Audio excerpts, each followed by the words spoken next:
Okie dokie. Hello, hello, hello, hello, hello, hello. Well, just want to quickly get a recording up. Okay, there we go. So let's just hope this. Oh, let's just hope that this you can hear this, and if you don't, well, this sucks for me. Okie dokie. Okay, so this is my States of America. So I will show you my how I made it once I'm done with this. In a different video, I'll put the how I made the map in. But more or less, what I did is I just downloaded a map of the United States, then I colored each state, or like outlined each state. So we'll start off CT, whatever that state is, Massachusetts, I believe. No, something. So for CT, I have whatever annexed Rhode Island's here to sort of make that a little more simple. Next is in Vermont, following the same pattern by annexing New Hampshire. Next is New Jersey. Ignore this area right here. It's a little oopsie when I was doing everything. New Jersey goes on and takes this area from New York. So simple so far. So annex, annex, annex. Next is Maryland, which people from Maryland or people from West Virginia will not like this.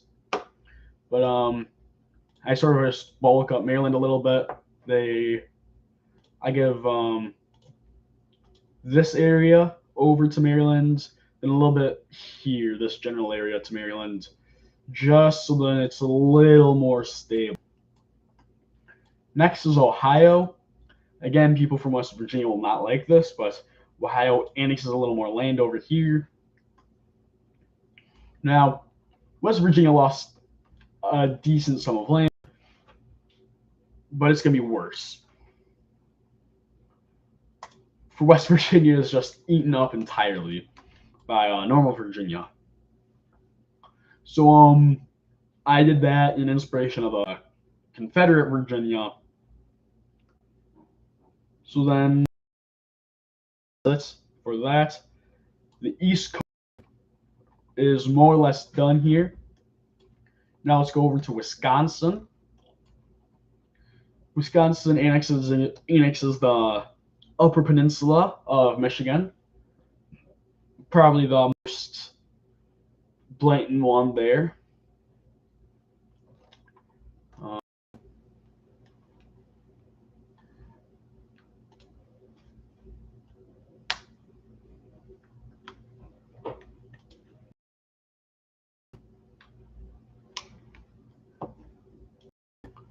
Okay.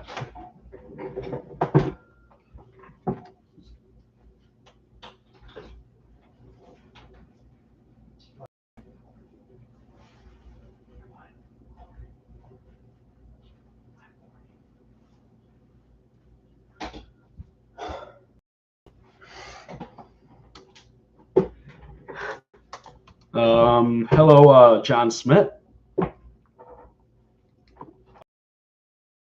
I had Wisconsin annex the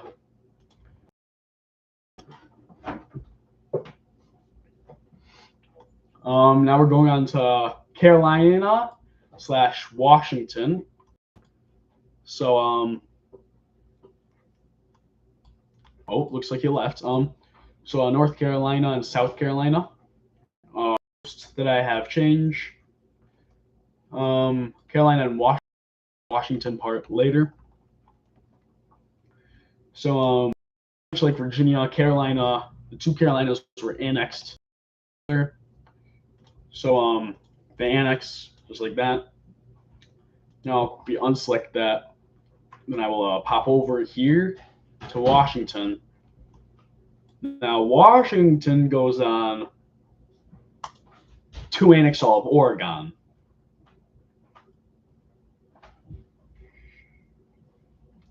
Then that's more or less it for that part. Then California is the next state I changed. So for California, what I did. So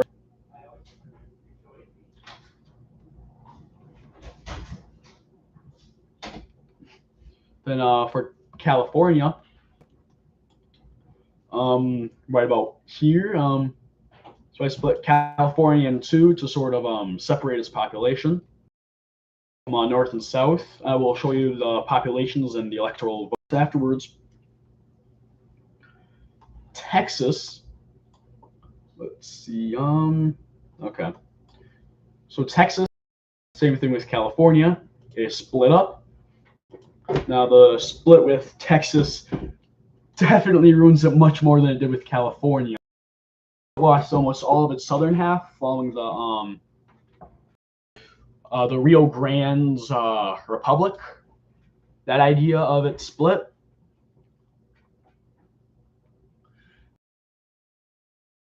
With Oklahoma completely destroyed when it was made a state.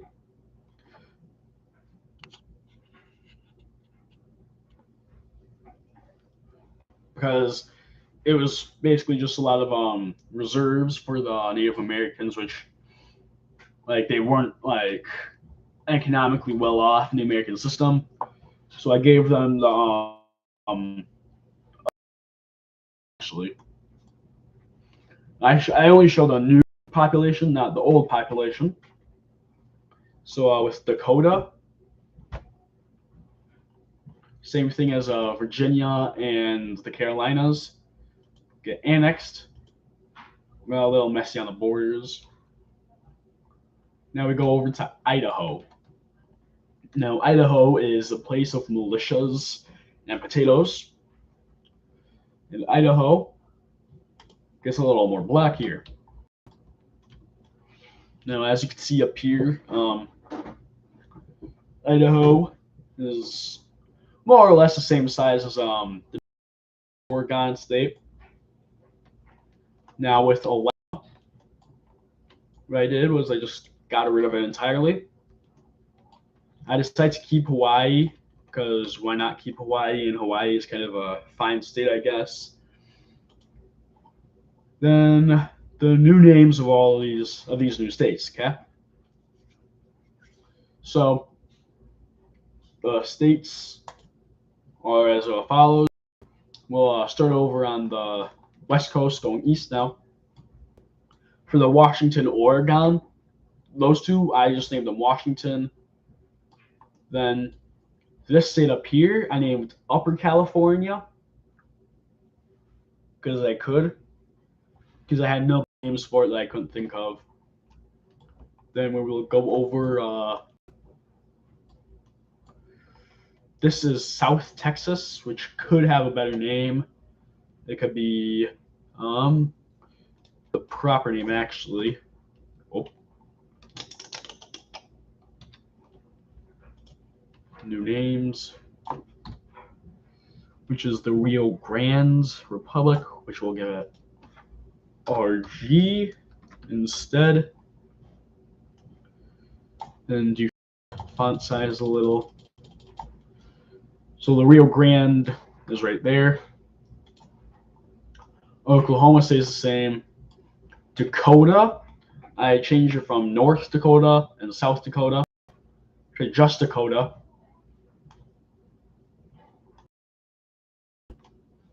Same thing with Carolina and Virginia.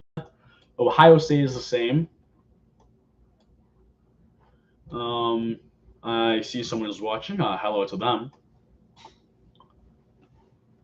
So then we go. Maryland is more or less the same. Jersey is the same. Manhattan. If there was a better name that I could think of for Rhode Island or Manhattan. Same thing with Vermont. Don't know very good. I would have liked to split up New York a little more, but I just didn't know how.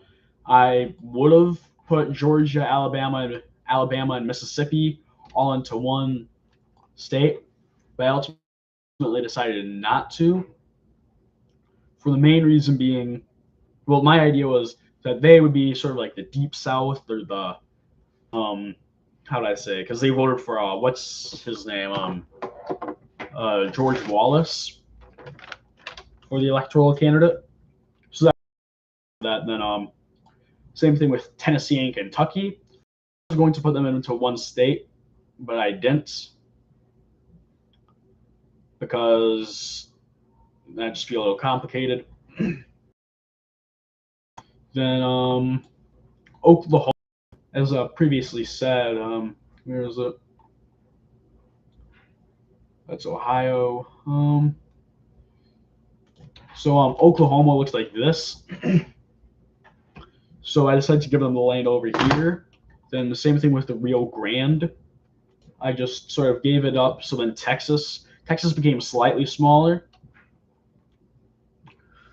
Then Upper California again didn't have a very good name for it, but I already went over there.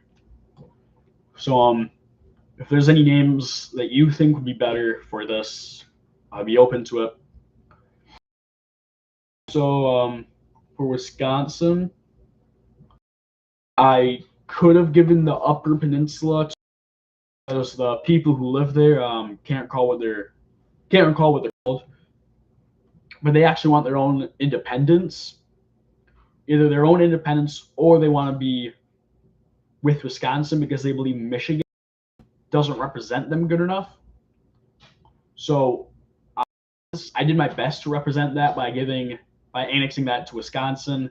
And overall, it has a lot of copper and iron in there, and that's resource-rich areas that are going to become, especially copper, is going to become more profitable because of the new industry that's booming.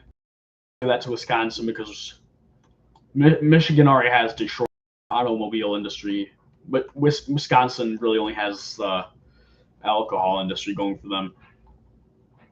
Next, for population, all the new states except Ohio, Ohio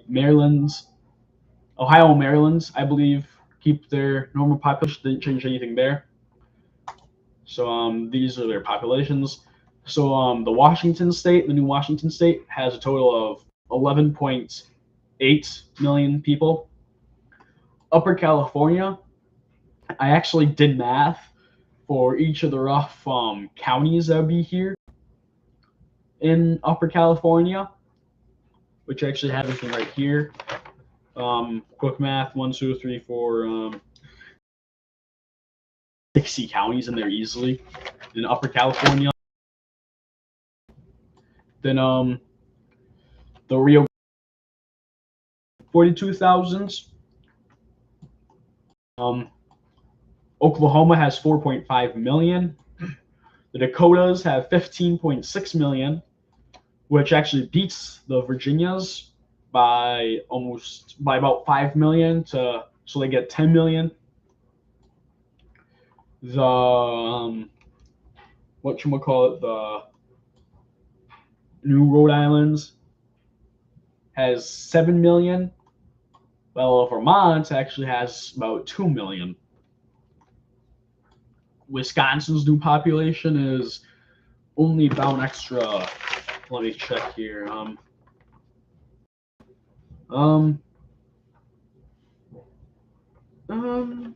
extra 5,000, if this is correct. 5,822, something like that.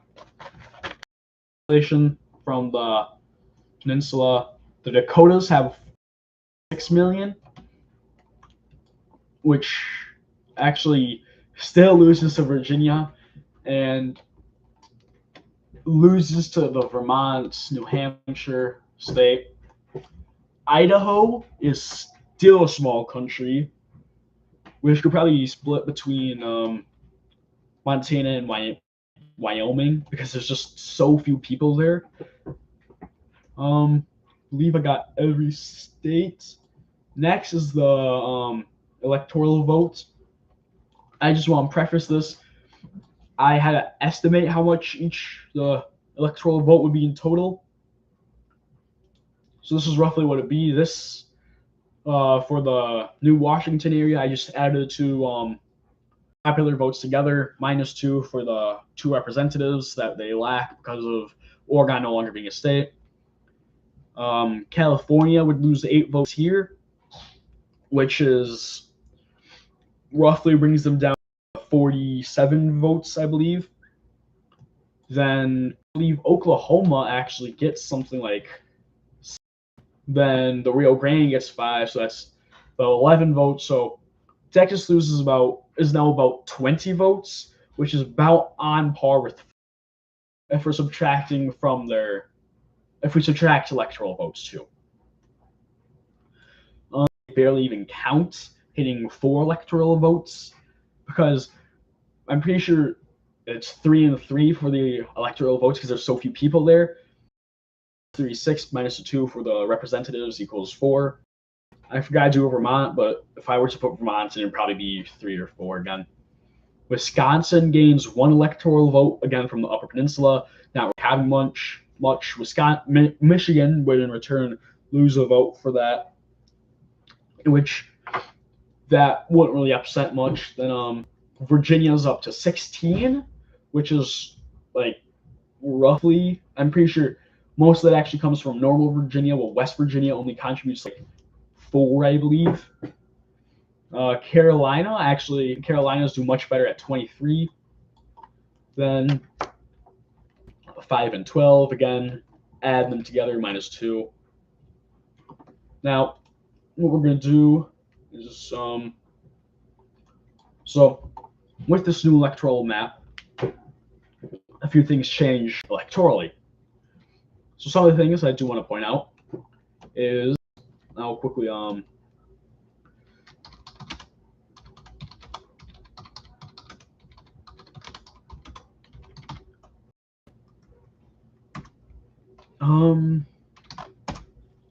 so I'll be using the 2010 county map for this.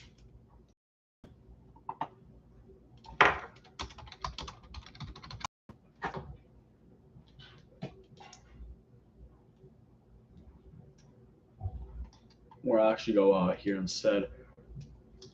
2020 map itself.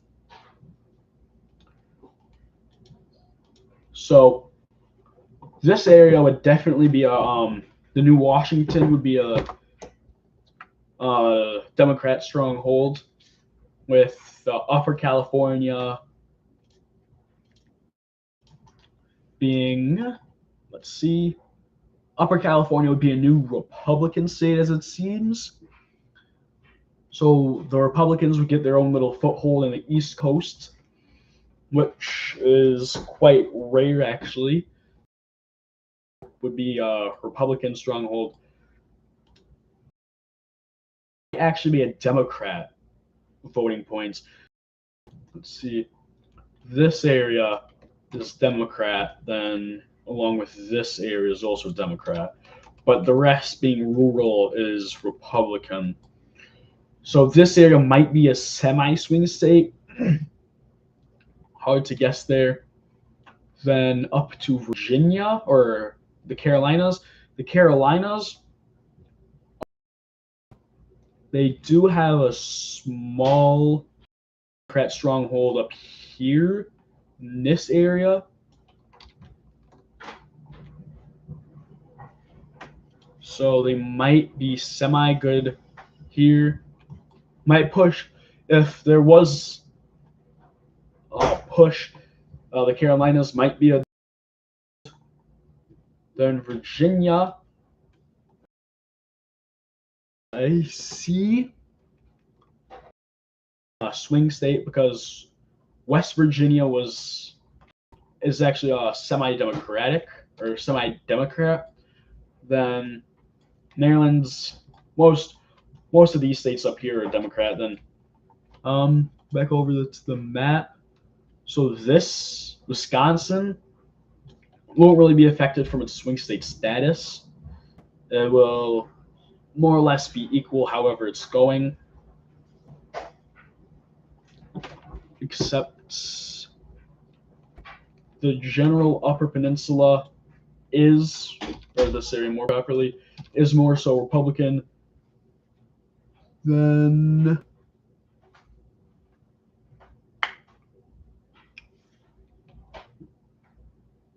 so Wisconsin is definitely much more swing state. Then looking at the map, actually Upper California might be a Democrat hold, and the Rio Grande will be a partial swing state. It might be held, it might not. Depends on the candidacy. Then this Wisconsin definitely becomes a much stronger swing state because we're right about here. They win the Republican counties. Here, they win the swing counties. Not win, but they get swing counties instead. So, more or less, that is it. So with this new electoral map, it doesn't really change much, except there's more or less the Republicans lose a few electoral votes, but they normally their biggest Republicans' biggest loss will be down here, especially Texas, where they lose those 5 electoral votes, or at least poor saying. So they might also lose these 16 votes. So this map can definitely push the Democrats in with high turnout, or if they manage to win Virginia, then they get that. Then just looking,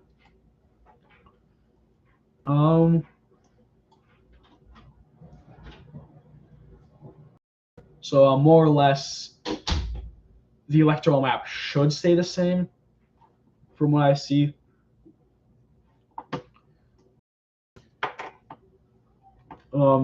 This is.